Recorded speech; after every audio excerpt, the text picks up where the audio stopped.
దేవునికి స్తోత్రములు. దేవుని బిడ్డలారా అందరూ బాగున్నారు కదా. దేవాతి దేవుని యొక్క మహాకృప అనుదినము మన బ్రతుకులు అనేక మేలు చేస్తున్నందుకే ఆయన కోట్లాది స్తోత్రాలు.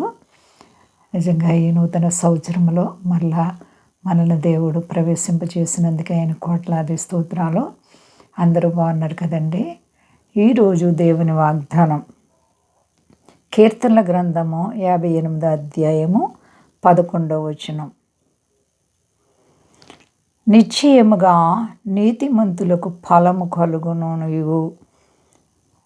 నిశ్చయముగా న్యాయము తీర్చు దేవుడు లోకంలో ఉన్నాడనియు మనుషులు ఒప్పుకొందురు. దేవునికి స్తోత్రం. హల్లెలూయా.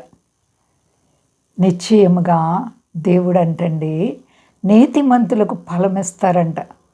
నీతిమంతులకు శ్రమలు వచ్చినా సరే ఫలితాన్ని దేవుడిస్తారు. ఎంత అద్భుతమైనటువంటి వాగ్దానము. ఉదాహరణకు చూడండి, యోసేపు చాలా నీతిమంతుడు. ఐగుప్తు దేశంలో మరి అతను బానిసత్వంగా ఉండగా రాణి యోసేపు మీద కన్ను వేసింది. యోసేపు పాపాన్ని విడిచిపెట్టి దూరంగా పారిపోయారు. చాలా మంచి పని చేశారు, కానీ అతనికి మంచి జరగలేదు. ఆ తర్వాత చెరసాల్లోకి వెళ్ళవలసి వచ్చింది. అయినంత మాత్రాన దేవుడు యోసేపుని మర్చిపోలేదు. అద్భుత రీతిలో యోసేపుని దేవుడు జ్ఞాపకం చేసుకొని ఐగుప్తు దేశంలో ప్రధాన అధిపతిగా చేశారు. అక్కడ దేశమంతటిని పాలించటానికి దేవుడు యోసేపుని నిలబెట్టారు. నీతిమంతులుగా ఉన్నవారికి ప్రార్థించిన వెంటనే ఫలితాలు రాకపోవచ్చు, కానీ తగిన సమయంలో దేవుడు వారి హృదయవాంఛలను తీరుస్తారు. ఎంత గొప్ప దేవుడో చూడండి. నిశ్చయముగా న్యాయము తీర్చు దేవుడని లోకములో నున్నవాడనియు మనుషులు ఒప్పుకొందురు. చూసారా, మరి దేవుడు లోకములో ఉన్నాడనియు మనుషులు ఒప్పుకుంటారంట అండి. ఎప్పుడైతే నీతిగా నీవు జీవిస్తావో అప్పుడు దేవుడు తప్పనిసరిగా మరి అద్భుతాలే చేస్తారు. ముఖ్యంగా మరి ఐగుప్తు దేశంలో ఒక ఇశ్రాయేలు ప్రజలందరూ కూడా బానిసత్వంలో ఉండగా ఫరో చాలా శ్రమలు పెట్టారు. వారు దేవుని చేత విశ్వాసంలో కాపాడబడుతున్నప్పుడు అనేక శ్రమలకి గురి చేశారు. మోషే వెళ్ళి ఇశ్రాయేలు ప్రజల్ని తీసుకురావాలని ఎన్నో ప్రయత్నాలు చేస్తే అక్కడ 10 తెగుళ్ళు దేవుడు ఐగుప్తు దేశం వారికి చూపించారు. అయినప్పటికీ వారు మార్పు లేక ఇశ్రాయేలు ప్రజలు ఐగుప్తు దేశం నుండి వెళ్ళిపోతున్నప్పుడు వారిని తరిమారు.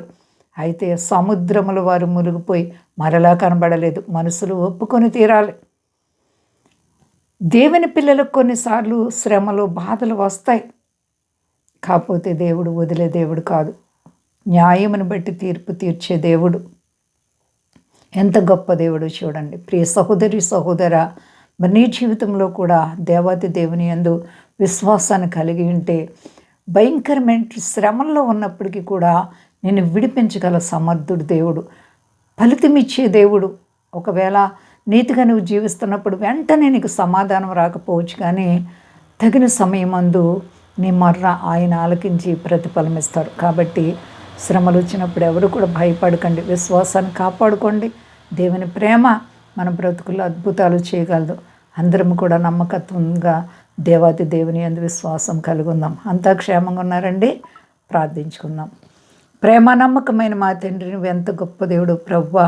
అవును తండ్రి, నీతిమంతులకు ఫలమిచ్చేవాడవు. నువ్వు గొప్ప దేవుడవు ప్రభువా. న్యాయమును బట్టి తీర్పు తీర్చే దేవుడవు. నీకే కోట్లాది స్తోత్రాలు, వందనాలు. దయామయుడా, పరిశుద్ధుడా, ఇదిగో మా తండ్రి, అన్ని వేళల్లో కూడా నీ ప్రజల్ని కాపాడుతున్నాం. మా దేశాన్ని, దేశ నాయకులను కాపాడండి. మా దేశ ప్రజలందరినీ రక్షించండి. మీ దాసురాన్ని కాపాడండి. స్వదేశాల బిడ్డలను కాపాడండి. రుణాలు, సమస్యలు, ఆర్థిక పరిస్థితులు ఉన్న ప్రతి బిడ్డలకు నీ నామంలో విడుదల దయచేయి ప్రభువా. నువ్వు సర్వశక్తి కలిగిన దేవుడు. నీ దయగల నామానికి మహిమ తెచ్చుకొని ఘనత, మహిమ, ప్రభావాలు మీరు పొందండి. శక్తి కలిసేనామని అడుగుచున్నాను తండ్రి. ఆమేన్. అందరికీ వందనాలండి. మా కొరకు పరిచయం కొరకు అందరూ ప్రార్థించండి. ప్రభువారు మిమ్మలను మీ బిడ్డలను మీ కుటుంబాలను దీవించి ఆశీర్వదించును గాక. ఆమేన్.